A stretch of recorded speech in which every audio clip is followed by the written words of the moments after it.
Le début d'un samedi plutôt tranquille pour les uns, pendant que les autres tiennent encore leur rôle depuis le 17 novembre, sur un rond-point où se réchauffe un groupe de quelques gilets jaunes, devenus au fil du temps presque une famille.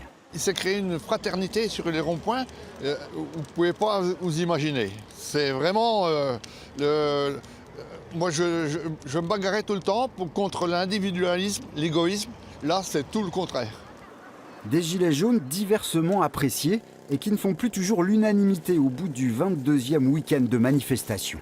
Même le patron, au départ, il était d'accord, mais c'est devenu n'importe quoi. Je vois pas le principe de bloquer les artisans. Je vois pas ce qui... Ça va pas... À part emmerder les artisans, ça n'emmerde pas l'État, quoi.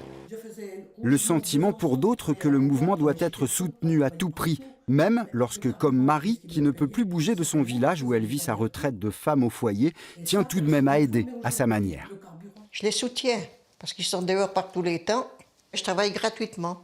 J'en ai déjà mis des pelotes de laine. Hein. Combien? Oh ben, c'est pas plus. Il n'y a plus de 100 gilets, de toute façon. Les Français s'endormaient. On était tous pareils.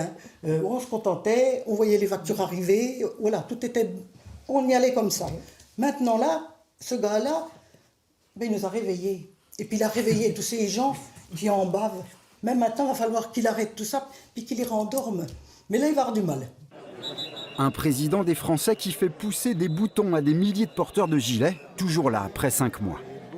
Ces boutons-là, c'est les boutons chaque jour passés sur le terrain par rapport à un gouvernement qui ne veut pas écouter son peuple.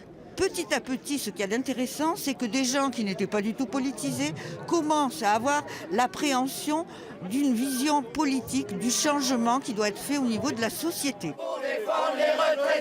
Cet après-midi, ils étaient encore plusieurs centaines dans les rues de Besançon.